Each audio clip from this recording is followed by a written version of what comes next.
자, 반갑습니다. 정영훈입니다.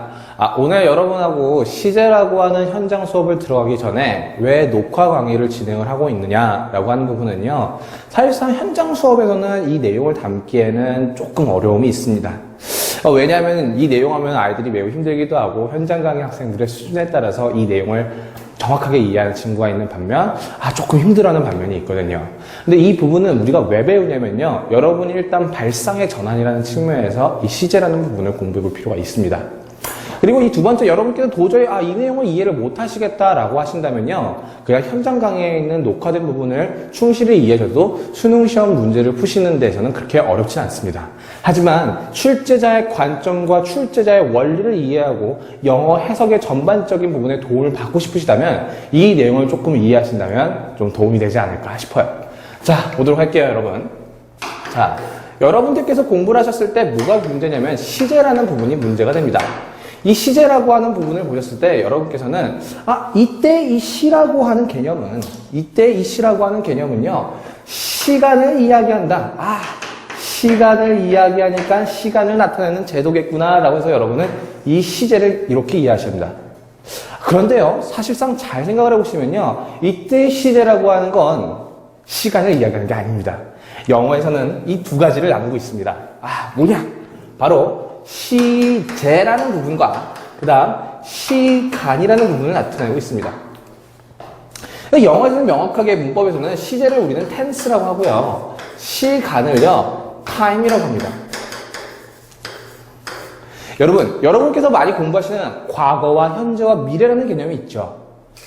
그런데 사실상 잘 생각해 보시면요, 이 과거와 현재와 미래라는 개념을 엄밀하게 이야기하면 언어학적인 개념은 아닙니다. 생활 개념입니다. 언어학적인 개념이 아니라 생활 개념이죠. 여러분들께서 이것이 학문적으로 과거와 현재를 미래를 나누는 것이 아니라 우리가 늘상 언어에서, 생활에서 사용하는 시간의 전체적인 개념인 과거와 현재와 미래라는 개념이죠. 자, 그런데 이 시간이라고 하는 경우의 케이스가 바로 뭐냐면요, 바로 과거와 현재와 미래를 나타내고요, 시제라고 하는 개념 자체 내에서는 바로 과거와 현재 시제만 있다는 겁니다. 이 선생님, 미래 시제가 분명히 존재할 텐데 어떻게 이게 과거와 현재로만 나타난다는 거죠? 여러분들께서는 이미 중학교 시절 때 공부하신 내용이 있어요. 바로 뭐냐면요, 보십시다. 여러분, go라고 하는 단어 다음에 뭐가 나오죠? 과거 형태가 went가 나오죠. 자, 그 다음에 나오는 게 뭐예요? go, went, gone 이렇게 나오죠. 그럼 보시면 또 do, did, done 그래서 현재와 과거와 분사의 개념이 나옵니다. 여러분 한번 고민 안 해보셨어요? 왜 우리는 외우는데 현재와 과거의 개념은 있는데 왜 미래 형태의 개념은 없느냐라는 거죠. 정말로 미래형의 시제가 있다면 우리는 사실상 글을 썼을 때, 좀 지울게요. 우리는 사실상 미래 형태의 개념을 썼으면 글을 썼을 때 분명히 go라고 한다면 이렇게 되는 게 어떻게 진짜 미래형의 개념 아니겠냐는 거죠. 무슨 말씀인지 이해하셨어요? 사실상 영어에서는 과거와 현재라는 시제의 개념만 있지 바로 미래라는 개념은 존재하지 않는다는 게 이걸 어떻게 하면 증명이죠. 자, 그럼 생각을 해보도록 하십시다.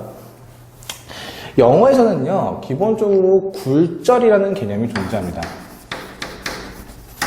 굴절. 이 굴절이라고 하는 개념은 매우 언어학적인 개념인데요.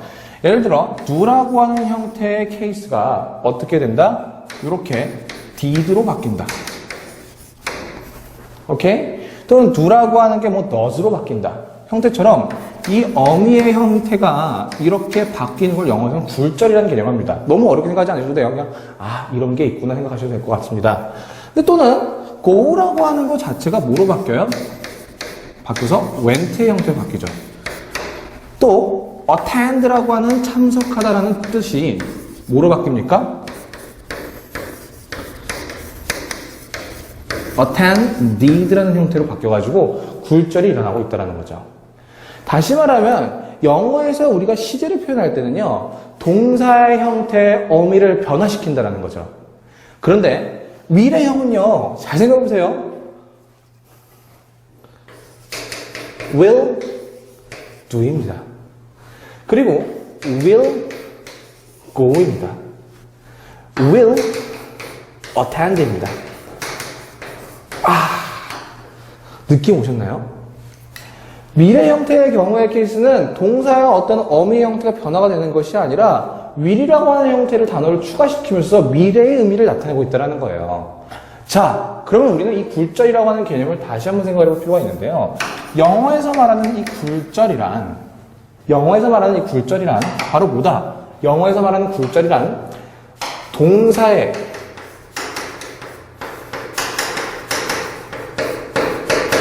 절대적 형태의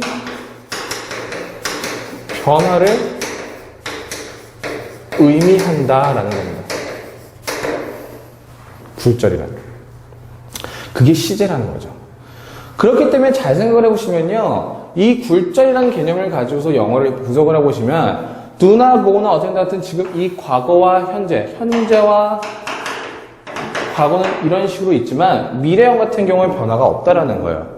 그럼 이 개념에 비춰봤을 때 미래 시제의 개념은 존재하지 않는다라는 말이 되는 거죠. 그래서 사실상 영어라고 하는 거는 현재와 과거와 미래의 시제가 있는 것이 아니라 현재와 과거 시제가 존재하고 시간의 개념에서 과거와 현재, 미래의 개념이 존재한다라고 여러분께서 정리하실 필요가 있습니다. 자, 그런데 이 부분을 우리가 공부를 하면서 생각을 해볼 필요가 하나가 더 있게 되죠. 바로 왜 이걸 공부하느냐? 바로 이 두 가지의 실천적인 의미에서의 접근 때문에 그렇습니다. She thinks that he will pass the exam. She thinks that she things가 아니라 she thought를 해야 돼요. She thought that he would pass the exam. 자, 이 두 개의 문장을 보시면요. 자, 제가 이제 물어보겠습니다. 여러분한테. 자, 여러분, 이때의 시제는 뭐예요? 그러면, 이때의 시제는 뭐죠? 그럼 많은 학생들이 생각을 할 때, 위에 있는 시제는 선생님, 미래 시제이고요. 오케이? 얘 같은 경우에는요, 과거예요. 라는 이야기를 많이 합니다. 왜? would가 붙었기 때문에 그렇죠. 근데 우리가 아까 전에 방금 전에 배웠던 개념을 가지고 생각을 하면요. 되게 웃긴 거예요. 위에는 시간 개념으로 답을 하고 있고요. 그 다음 밑에는 뭐예요? 시제 개념으로 여러분들이 답을 하고 있다는 거죠. 되게 넌센스라는 거예요. 분명히 얘의 시제가 뭐야? 라고 물어봤으면 오케이? 얘의 시제는요. 현재 또는 과거고요. 얘도 현재 또는 과거 이렇게 말해야 되는데 위에는 미래 개념이고 밑에는 과거의 개념이에요. 라고 시제를 이야기한다는 겁니다. 하나는 시간의 개념을 답하고 하나는 시제의 개념을 이야기한다는 거죠. 자, 명확하게 말하면요. 이렇게 되는 거죠. 자, 얘의 시제에는 개념이 뭐겠습니까? 얘의 시제는 뭡니까? 현재인데 뭐예요? 시간은 앞으로 미래에 일어날 일이라는 거고 얘의 개념은 뭐예요? 과거인데 뭐예요? 앞으로 미래에 일어날 개념이라는 거죠. 이해했어요? 자, 그럼 생각을 해봅시다. 자, 어렵지 않습니다. 자, 이렇게 우리가 그림을 그려보게 되면요. 자, 요때 이것을 now라고 보고요. 자, 생각한 시점이 언제예요? 이 시점이겠죠. 그러면 이 현재 기준을 시점으로 해서 그가 시험에 통과할 때는 언제겠습니까? 바로 이때겠죠? 바로 이때가 뭐예요? 바로 미래의 개념이라는 거죠. 자, 근데 두 번째 형태의 이 문장을 보게 되면 이 실천적 의미는 매우 다르게 됩니다. 자, 현재를 기준으로 했을 때 생각한 건 언제입니까? 과거 시점이죠. 바로 이때가 뭐예요? start 하는 시점이죠. 되셨어요? 그리고 그가 그 시험을 통과했다라고 하는 거는 이것은 뭐야? 과거의 기준 시점으로 봤었을 때 그가 시험에 통과하는 시점은 언제입니까? 현재를 지나겠어요? 안 지나겠어요? 안 지나겠죠. 바로 이 부분이 뭡니까? 바로 패스하는 시점인 거죠. 그러니까 지금 이렇게 보면은 의미가 매우 서로 다르다는 걸 볼 수가 있다는 겁니다. 무슨 말인지 아시겠어요? 그러면 이러한 개념에서 우리가 공부를 해야 되는 이유는 무엇이냐? 자, 보시면 기준 시점이 어디로 가느냐에 따라서 문장 해석이 달라진다는 겁니다. 요 위의 경우에는 기준 시점이 현재를 기준 시점으로 해서 미래에 벌어질 일을 이야기하는 거라면 밑에 있는 경우는 뭐겠어요? 기준 시점이 과거의 개념을 통해서 그 과거에서 미래의 일을 이야기하는 거라는 거죠. 그럼 보십시다. 시제를 우리가 배우는 이유는요, 바로 시간상 이 시점, 다시 말해 이 사건이 어떻게, 언제 일어났는지를 물어보기 위해서 시제의 개념을 배우는 겁니다. 기준 시점이라는 거죠. 현재 완료를 왜 현재 완료라고 하죠? 현재의 동작이 완료됐기 때문에. 과거 완료는 왜 과거 완료라고 하죠? 과거의 동작이 완료됐기 때문에. 그런 의미로 봤었을 때 과거의 동작이 완료됐다라고 하는 건 동작이 이전부터 쭉 계속되다가 기준 시점인 과거의 동작이 완료가 됐다는 거고, 현재 완료는 기준 시점 동작의 기준 완료 시점인 기준 시점인 현재가 과거부터 쭉 하다가 현재에 완료됐다는 이야기가 되는 거죠. 그러면 역사적 사실이나 역사적 사실의 경우의 케이스는 어떻게 되는 거죠? 그렇죠. 역사적 사실은 뭡니까? 과거의 어느 한 시점을 나타내는 거죠. ago나 yesterday나 last라는 표현은 다 뭐겠습니까? 어떤 과거의 하나의 그 시점 자체를 가리키기 때문에 그 기준 시점이 과거기 때문에 과거 시제를 쓴다는 거죠. 그러면 불변의 진리라든지 이러한 사실들은 왜 현재 시제를 쓰는 걸까요? 그쵸.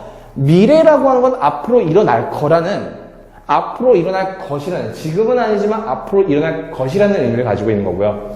과거라고 하는 건 단순히 과거의 사실에 기반을 하고 있기 때문에, 과거라는 이야기는 과거의 사실만 이야기이기 때문에 불변의 진리라든지 항상 우리가 규칙적으로 습관적으로 일어난 일을 과거 시를 쓰게 되면 지금의 상태는 표현하지 못하기 때문인 겁니다.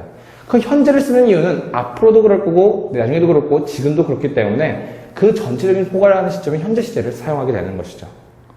그래서 왜 내신 시험이나 수능 시험에서 과거 완료와 그리고 과거 완료와 과거를 비교하고 현재 완료와 그리고 과거를 비교하는 이유가요, 바로 그 부분에 있습니다.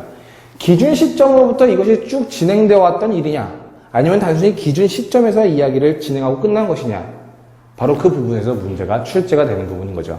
그래서 여러분들께서 이 내용을 간단하게만 이해하시고요. 본격적인 수업은 우리가 현장 강의에서 이동을 해서 진행을 할 예정입니다. 감사합니다.